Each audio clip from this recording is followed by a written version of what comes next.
There were two wine glasses in the shower. One was hers, our usual stemless kind, with lipstick on the rim. The other was taller, heavier, not ours. I knew because I did the dishes in our house.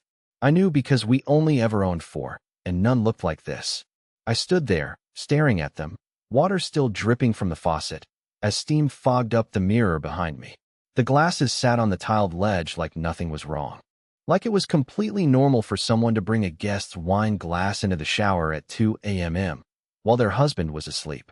The house was silent, but the silence was loud now. 6 hours earlier, we were at the company's annual Winter and Wellness Mixer. Dumb name, I know, but free food is free food, and Tasha had been excited about it for weeks. She loved these things, the mingling, the networking, the flattery from upper management. I hated them, but I went. I stayed sober. Tasha didn't. She ordered a mango vodka spritz before we even got our coats off. Then another. Then something blue and dangerous looking. I remember her laughing too loud at someone's joke. I remember the guy's name was Clay, and he wore a blazer with no shirt underneath. No tie, just bare chest, gold chain, and a smirk that made my stomach hurt. He wasn't part of our company. Nobody knew who invited him. The missing hour. At some point between dessert and the raffle draw, I lost her. I was talking to the office finance guy about interest rates, because I am, unfortunately, someone who finds that interesting, when I realized she was gone. Not in the bathroom. Not at the bar. Not with the girls from HR. Just gone. I texted. No response. 27 minutes passed. She reappeared like nothing happened. Her cheeks were flushed, hair a little out of place, smelling faintly of cologne I didn't wear. Sorry, she said, brushing invisible lint off her shoulder. Ran into Clay outside. He's just a friend. I didn't know we were making friends with bare-chested strangers now. I didn't sleep. She passed out on the bed as soon as we got home, snoring lightly with one arm hanging off the edge like she'd just won a marathon. I stayed awake, listening, thinking, replaying every moment of the night like a crime scene detective. Around 1:50 a.m., I heard water running. I stayed in bed, eyes open, heart thudding in my chest. I didn't move until the water stopped. She never came back to bed. I waited another 30 minutes. Then I got up, and I found the two wine glasses in the shower. My decision. I didn't confront her. I didn't smash the glasses. I didn't scream or throw accusations. I just walked out. Quiet. Cold. Focused. I emailed my boss from the car and quit on the spot. No explanation. Just, I'm done. Don't contact me. Then I drove. No destination. Just away. From her. From Clay. From the two wine glasses in the shower. The next morning, I was running on an hour of sleep, and whatever leftover adrenaline hadn't yet burned out. I hadn't eaten. I hadn't showered. I just sat in the parking lot of a gas station 2 towns over, trying to decide whether to keep driving until my car gave out or turn around and face her. What kept circling in my head wasn't just the glasses. It was how calm she had been. How effortlessly she had returned to our shared bed after whispering God knows what to a shirtless man at a corporate event and sneaking a stranger's wine glass into our shower like it was part of her nightly skincare routine. I couldn't let it go. Not yet. So I turned around. I got back to the house around 8:15 a.m. The blinds were still drawn. Her car was still in the driveway. She was asleep when I left, and something told me she hadn't moved since. I wasn't there to talk. I went to the garage. That's when I found it. Tasha never cleaned out her car. Ever. It was basically a mobile landfill. Old receipts, gum wrappers, makeup bags, empty LaCroix cans. I'd complained about it dozens of times, but now, for once, I was grateful. Because buried beneath the junk in the passenger side footwell was a white paper stub from a downtown parking garage. Timestamped, 10:47 p.m., same night as the gala. While I was still inside, searching for her, there was just one problem. The garage address was on 4th and Layton, nowhere near the venue. In fact, it was a 12-minute drive in the opposite direction. My hands were shaking as I Googled what was on that block. Hotels, bars, a rooftop lounge, a short-term apartment rental. And Clay's Instagram? I remembered his handle from the party. I searched it again just to be sure. His most recent photo, posted a day before the gala, was taken from the rooftop of the Layton Lux, champagne in hand, sunglasses on at night, captioned, "The city glows different when you're with the right company." The timestamp matched the time she disappeared. At this point, I wasn't just suspicious. I was nauseous. I sat in her car for what felt like an hour, holding the receipt like it was radioactive. I tried to convince myself there was some innocent explanation. Maybe she left something there earlier that day. Maybe she met a friend who parked there. Maybe, God, maybe, I was just losing my mind from overthinking. But then I checked the glove compartment, and that's when it got worse. Inside, folded neatly behind the manual and some expired insurance cards, was a wristband from the Leighton Lux. Bright green, marked, guest, rooftop access. With the date, and her name, written in black marker. She hadn't just bumped into him. She hadn't gotten swept up in a moment. This wasn't a bad decision made after one too many drinks. She planned this.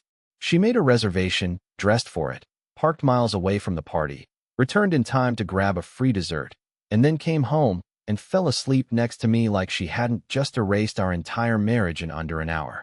I didn't go back into the house. I didn't want to look at her. I didn't want her to see me like this, hollowed out, gutted, humiliated. So I drove off again. But this time, I wasn't aimless. I had a destination and a plan, because the truth wasn't just in the glasses anymore. It was in the guest registry, and I knew someone who could get me access to it. The Leighton Lux doesn't look like a place where lives fall apart. From the outside, it's just glass and steel and valet parking under soft golden lights. You don't expect it to be the scene of betrayal. But as I sat across the street in my car that night, watching couples walking hand in hand, some part of me already knew that the worst thing I was about to discover wasn't just what happened inside, but how well she planned it. I hadn't slept. Again, my second night without rest. My eyes were red, my head was pounding, and the only thing keeping me awake was rage mixed with a sort of numbness that didn't feel real. I had messaged an old college friend, Drew, who worked front desk security at the Lux. He owed me a favor from years ago, something about bailing him out after a party that got out of hand. I never thought I'd call it in. But here we were. Drew met me in the parking structure, still in his uniform, holding a clipboard like he'd just walked out for a smoke break. I didn't waste time with small talk. I just said, I need to know if a woman named Tasha checked in on the night of the 14th. He didn't even ask why. He just looked at me and said, you know I could lose my job for this. I nodded. You won't. I'll be gone in 5 minutes. He scrolled through his tablet, tapping with his thumb. I could see the light from the screen reflecting in his glasses, and I swear I could hear my own heartbeat ticking with every second. Then he stopped. His eyebrows twitched. He looked at me like he didn't know whether to say it out loud. Room 1035, he finally said. Checked in under. Your name. At first I thought he was joking, but then he handed me the screen and pointed at it. Sure enough, Tasha Klein. Guest, Lowell Klein. My name, my ID number, even my work email. She had used me as the cover for her night with Clay. She didn't just lie. She made me her alibi. It felt like I'd been kicked in the chest. There was something cold about it. Clinical. Like this wasn't even her first time doing it. Like she'd planned every angle, covered every track. The parking garage, the wristband, the reappearance at the gala. It was all a script. And I was just a character she didn't bother to write a decent ending for. I asked Drew if there were cameras on the 10th floor. He shook his head. Not in the hallways. Only elevators and lobby. Of course. Of course she knew that. I left without saying thank you. What was there to thank him for? Confirmation that my life was now officially a punchline? I sat in the car for another hour before I started it. I didn't cry. Not yet. That would come later. What I did do, what felt so much more dangerous than crying, was open my notes app and start typing out everything. Every timestamp, every receipt, every moment that had suddenly taken on new meaning. I made a list, a timeline, like I was solving a murder, because in a way I was. This wasn't just infidelity. This was the slow assassination of trust, played out over weeks, maybe months. I thought I was the kind of husband who paid attention, who noticed when something felt off. But all the clues had been in front of me, and I ignored them. Her late meetings, the new lingerie I'd never seen on her, the sudden uptick in anxiety that required late-night walks and solo baths. God, the baths. I remembered one time, weeks ago, I walked past the bathroom and heard her whispering. Thought maybe she was on the phone. But when I asked, she said it was a podcast. I believed her. Was he on speaker? Had I passed the door while Clay was coaching her through what to say to me? That's the thing about betrayal. Once you find the first crack, everything crumbles at once. And I hadn't even found the worst part yet. That came the next morning, when I checked our shared Google Drive. I wasn't looking for anything specific, just instinct. Curiosity. I opened the finances folder, then the trips folder, then something called Q4 budget. Inside was a file named only for L. It was a letter, a single-page PDF, written by her, addressed to me. But it wasn't an apology. It was her exit strategy. I stared at the file for a long time before opening it. For L. That was me, Lowell. No subject line, no context, just a cold, neutral title sitting inside a folder meant for budget spreadsheets and trip itineraries. Something about that made my stomach churn more than if it had been titled Confession or Goodbye. There was no drama in it, no emotion. It was calculated, quiet, surgical, as if she'd planned to slip it in there like a scalpel between my ribs and walk away without ever having to see the blood. I opened it. At first, it read like a work memo. Bullet points, timelines, no greeting, no signature, just lines like, sublet listed under temporary agency, 2-month trial, no name required. Account ending in 0486 has been consistently overfunded. Transfer trigger scheduled for December 17th. Car lease officially expires January 10th. Request extension under new name, possibly maiden. And then the one that made my hands go ice cold. Tell him before New Year's. Be kind but firm. If he breaks down, don't stay longer than necessary. She was leaving me. Not just cheating, vanishing. Financially, legally, emotionally. This wasn't just an affair. This was an evacuation plan. She was orchestrating an exit that was cleaner than a divorce. It was a disappearance designed to make me look like the one left behind with no explanation. No evidence. Nothing to argue. Nothing to fight for. And maybe the worst part? It had already begun. The strange texts she wouldn't let me see, the whispered work calls in the guest room, the sudden new Gmail account she said was for freelance side gigs. All of it, every bit, had been part of this quiet vanishing act. A ghosting, but for marriage. She was ghosting our life. And I was only realizing it now, halfway through the movie, after the villain already set the building on fire. I kept reading, hoping for something that sounded like guilt, hesitation, anything remotely human. But the file was pure logistics, cold and methodical. Names of agencies, reservation numbers, car rentals, even a possible international bank transfer. I recognized the name of a small credit union in Ontario we'd visited during a trip to Niagara Falls 2 years ago. She must have opened something there without telling me. That trip, I thought it had been romantic. She was laying the groundwork even then. I had to stand up. I walked out of the house barefoot, still in the same hoodie and jeans from the day before, breathing heavy like I'd just escaped a fire. I felt like I couldn't exist in the same space as her anymore, not even in the same air. My mind was racing, trying to calculate how long she'd been building this scaffolding behind my back, brick by brick, while I was busy folding laundry and planning date nights to reconnect. The lies weren't loud. They didn't scream. That's what made them dangerous. They were quiet and plausible and frequent, the kind that don't break a marriage all at once. They erode it. I looked up at the sky, gray and low like a lid tightening on my life, and I realized something terrifying. She hadn't even needed to cheat. She was already gone. Whatever version of her I thought I was married to, she had peeled it off months ago and stored it in a box labeled, "Use as needed." What remained was someone I didn't know. Someone who could plan a vanishing act with the precision of a military withdrawal and still smile at me over breakfast like nothing had changed. But something had changed now. Me. I was no longer afraid of the truth. I was going to find out everything. Where she'd been. Who helped her. How long this had been going on. And I wasn't going to confront her yet. Not until I had every last piece of her secret life printed, dated, and stapled into a binder so thick she couldn't even deny it. And I knew where I had to go next. To the one person who had once warned me, and who I brushed off. Her sister. I hadn't spoken to Mara in almost 2 years. Not since the wedding incident. Tasha never liked me being close to her sister. Said she was toxic, a drama addict, someone who fed on conflict and manipulation. I believed her. Mara could be brash. She had that sharpness people confuse with cruelty, when really it was just unfiltered honesty. She said things most people only thought. And she never once pretended to like me. Not out loud.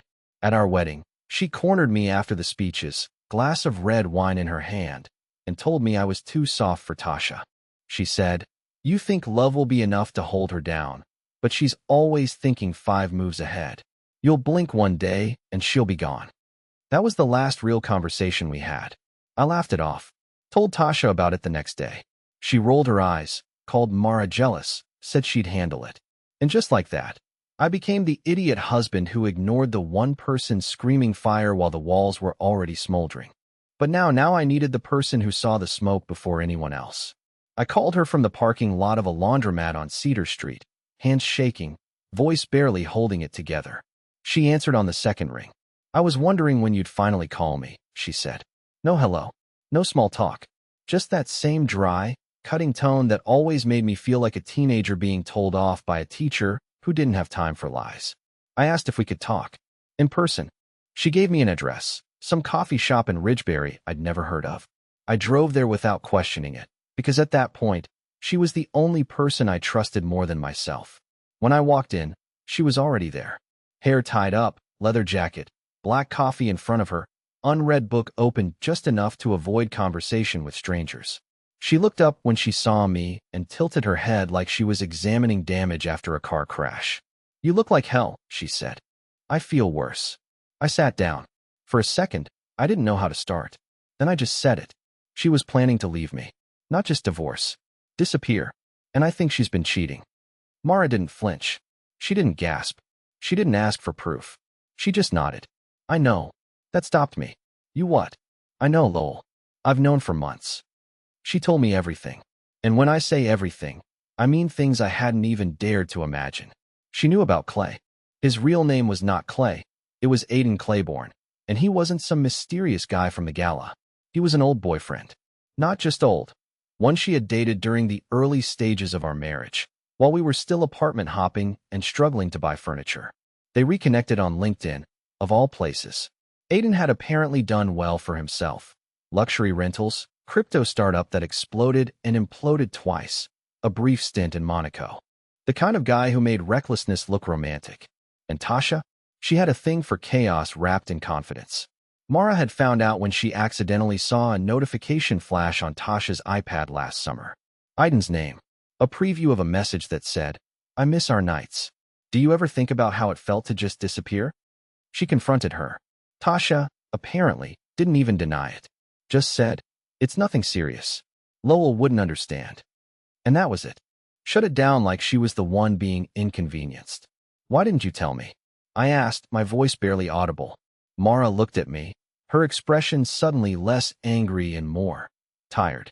Because you were in love with a version of her that doesn't exist anymore. And I didn't want to be the one to kill that fantasy for you. I figured she'd do it herself. Turns out, I was right. That hit harder than anything else. She slid something across the table. An envelope. Inside was a printed screenshot.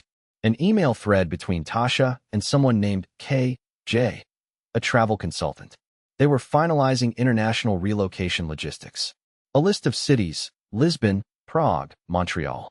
Cheap enough to disappear. Quiet enough to live under the radar. And the date of departure? January 2nd. That was 2 weeks away. 2 weeks until I would have woken up in an empty house, blinds drawn, her side of the closet cleared, her phone number disconnected, my accounts rerouted, and my name tied to bookings I never made. She would have left, and I would have had to convince the world she existed. Mara looked me dead in the eyes and said, You've got 13 days to decide who you want to be in this story. The man who got abandoned, or the man who saw the end coming and flipped the script. For the first time in days, I felt something in my chest flicker. It wasn't rage. It wasn't grief. It was strategy. I didn't want to confront Tasha. Not yet. I wanted to outplay her. I drove back home with the envelope still warm from Mara's hand, replaying her words like a song stuck in my head. Flip the script. It echoed louder than anything I'd told myself in the past few days. I kept thinking, what would she have done if I hadn't found the file? If I hadn't called Mara? If I had gone on trusting her until January 2nd, only to wake up to silence and a note on the fridge that said something like, It's not your fault. I just need something different. That's what cut the deepest. Not the cheating, not even the planning, but the quiet confidence she had that I'd never fight back, that I'd go quietly, whimpering into my old life, broken but harmless. She married someone she thought was safe, predictable, gentle, and for 6 years I was. But now I was something else entirely, aware. And for the first time, she didn't know what I'd do next. I parked 2 blocks from our house, waited until the street was clear, and let myself in through the back. The lights were off. Her car was gone. It was just me and the house we had built on a foundation of deliberate lies. I didn't go to the bedroom. I didn't even turn the lights on. I went straight to the office. Her laptop was gone. Of course, she'd started carrying it with her everywhere because of work. But her desktop was still here. Tasha always liked redundancy. Physical backups. Control. She thought cloud storage was insecure. Ironic now, considering what I was about to do. I booted up the PC. Password prompt. I knew it. Her niece's birthday, plus the number of letters in her last name. Easy. She never changed it. Inside her folders was nothing obvious. She was too smart for that. No files titled plan, or cheating, or aiding. But she wasn't careful enough to clean her browser history. I found everything I needed there. A rabbit hole of private message threads, hotel loyalty accounts, encrypted messaging apps, even fake resume drafts written under a fake name. Tessa Lee Monroe. One of them had an address in Lisbon, another in Montreal, all tied to emails that used my recovery phone number as the fallback. She was clever, but I was pissed. And angry people pay attention. I didn't delete anything. I didn't change her passwords. Not yet. Instead, I copied everything. Every file, every photo, every booking confirmation, every email, onto 2 separate encrypted flash drives. I mailed one to Mara. I hid the other under a floorboard in the guest room closet, beneath a loose plank we'd always meant to fix.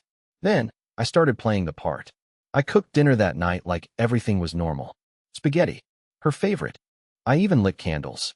When she walked in at 8:42 p.m., wearing a new scarf I'd never seen before and smelling like a perfume that didn't belong to either of us, she looked startled, like she expected me to be gone.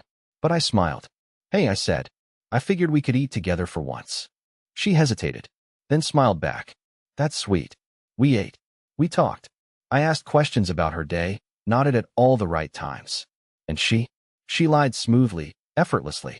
Something about a late strategy call, a project launch, a coworker having a meltdown. She even made up a story about running into an old college friend at the gas station. I laughed. She laughed. It was almost romantic. Almost. She didn't know that while she was spinning stories, I had her entire secret life burned onto 2 drives, 3 timelines in my notes app, and access to an email account she thought I couldn't see. But I wasn't going to use any of it. Not yet. Because here's the part she didn't expect. I wasn't going to stop her from disappearing. I was going to let her leave. Let her execute her plan down to the last airport cab and fraudulent lease agreement. But when she walked away, I'd already be 10 steps ahead. And she wouldn't be walking away with her version of the story. She'd be walking into mine. People like Tasha don't react to confrontation. You can't corner them and expect a meltdown. They're too skilled, too rehearsed. She'd already built her excuses, imagined every angle, decided on every expression she'd wear in every scene. If I caught her cheating in the act, she'd cry and say I pushed her there. If I begged her to stay, she'd say she was suffocating. If I yelled, she'd call me unstable. There were no scenarios where she didn't walk away looking like the victim. That's how she designed the exit. Perfectly staged. Emotionally untraceable. Clean. But what she didn't expect was that I wouldn't confront her at all. No, I'd dismantle her story slowly, invisibly, from the inside, while she rehearsed her lines in front of a mirror. It started with the calendar. She kept her moving timeline on her work Google Calendar under a private folder called Dev Sprint Shadows. Hidden in plain sight. She probably figured if I ever saw the title, I'd assume it was a product name. I waited until she was asleep and began tweaking it. Just enough to make her question herself. I shifted key reminders back a day. Changed the name of her Airbnb host in Portugal from Nico to Marcio. Subtle changes. Invisible, unless you were the one relying on those exact details to escape your life. Then I did the same with her burner Gmail. Just a small, quiet password reset on her backup email. She'd still be able to access it, but not consistently, just enough to make her doubt whether she had the right login. Then I added an autoforward to a ghost email I created, one she didn't even know existed. So every email she sent or received from Aiden, or KJ, or any of the aliases she was juggling, I saw it in real time. She was booking new flights now. Lisbon was too risky. She wanted something quieter. She wrote, "I'm thinking maybe a cabin in British Columbia. Somewhere he wouldn't think to look. Somewhere cold." The irony wasn't lost on me. But I didn't reply. I didn't interfere. I just let the messages come in, quietly cataloging every lie, every escape route, every little fantasy where she believed I was too dull, too weak, or too slow to notice. I wasn't going to stop her departure. I was going to redesign the arrival. And then, I began the planting. A friend of mine from college, Evan, worked at a private financial compliance firm. I'd helped him out years ago when he nearly got fired over a misfiled investment audit. I called in a favor. I sent him a file I'd built, a web of Tasha's accounts, dummy invoices, and suspicious digital transfers under names I knew she'd used for her freelance branding projects. All legal on the surface, but under Evan's trained eye, enough to raise flags. I didn't accuse her of fraud. I didn't forge a thing. I just asked questions. "Hey, Evan, does it look weird to you that a branding consultant is funneling international wire payments through a crypto exchange tied to a suspended Canadian IP?" He replied, "Weird? Lowell, this could look like preparation for financial expatriation." Exactly the reaction I wanted. I wasn't planning to ruin her, but I needed pressure. I needed her to feel the timeline closing in, not because I was chasing her, but because the world was. While she was sipping espresso in our kitchen and texting Aiden about how soon they could ditch the script, she had no idea that anonymous reports were being filed to her freelance platforms, warning of suspicious activity. No idea that 2 of her dummy accounts were under review for compliance irregularities. No idea that I had a voice recording of her using my name to check into the Leighton Lux, thanks to Drew, who still had access to the front desk's voicemail backups. And no idea that I had made contact with the property manager in Montreal, who thought he was renting the apartment to a married couple relocating for tech work, and who was very interested in knowing that the name she used belonged to someone else's passport. By the time I finished setting the chessboard, Tasha still believed she was winning. She'd started to act lighter, freer, like someone who could see the finish line. She was humming again in the mornings. She made jokes at dinner, even touched my hand the other night and said, "I think we're getting better, don't you?" It took everything in me not to laugh. But I nodded, played the role, let her hold my hand while she wrote her own downfall in the form of perfectly formatted emails and fake invoices to imaginary clients. She believed she was escaping, but I had already built the cage. And the best part? I wouldn't even be there when she realized it. She left on a Tuesday. I watched her pack from the window of the guest bedroom. She thought I was still at the office I had quit weeks ago. She moved fast, precise, rolled her clothes instead of folding them, grabbed only what mattered. The portable hard drive, the manila envelope she'd hidden in a shoebox under our bed, the backup passport tucked into her toiletry bag. She was smiling, not like someone running, not like someone escaping danger. It was the smile of someone convinced they'd won. Aiden was waiting for her at the airport. She had written, "No goodbyes, just freedom." That's what she texted him.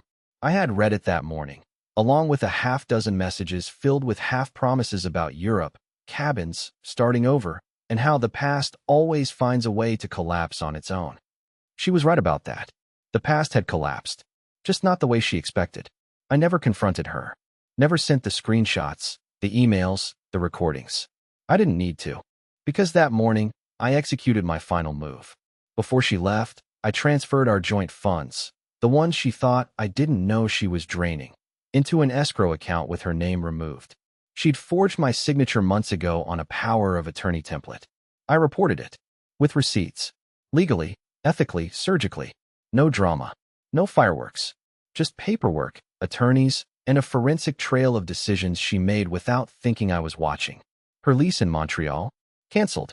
Her business license flagged for identity misuse. Her burner accounts? Quietly disabled.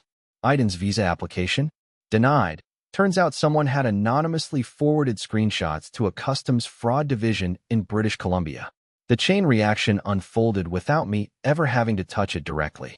She left and walked straight into a version of her new life that was already unraveling on impact. And me? I stayed. Not in the house. I sold it, cleared it out, painted the walls white again, and handed the keys to a retired couple who wanted to start over somewhere peaceful. They reminded me of who I thought Tasha and I would become. Instead, I rented a quiet place in a coastal town about 5 hours away. I deleted every social account, bought a used Jeep, and got a dog, a clumsy, one-eyed mutt from the shelter who only listens when bribed with cheese. I started freelancing again. Small stuff. Clean work. Nothing secret. I started sleeping through the night. I started reading again. Books without endings I could predict. I started laughing at things that weren't cruel or ironic. Just funny. And somewhere between the silence and the sea air, I stopped checking her accounts. I stopped needing to know what happened next for her. Because I knew what happened next for me. I didn't just survive what she did. I reclaimed myself from it. I'm not angry anymore. That part burned out long ago. What's left isn't revenge. It's relief. It's waking up and not walking on eggshells. It's choosing stillness over strategy. It's peace, the real kind. Not the quiet that comes before betrayal, but the one that comes after you've walked through the fire and left the wreckage behind. She disappeared, but I'm the one who's finally free.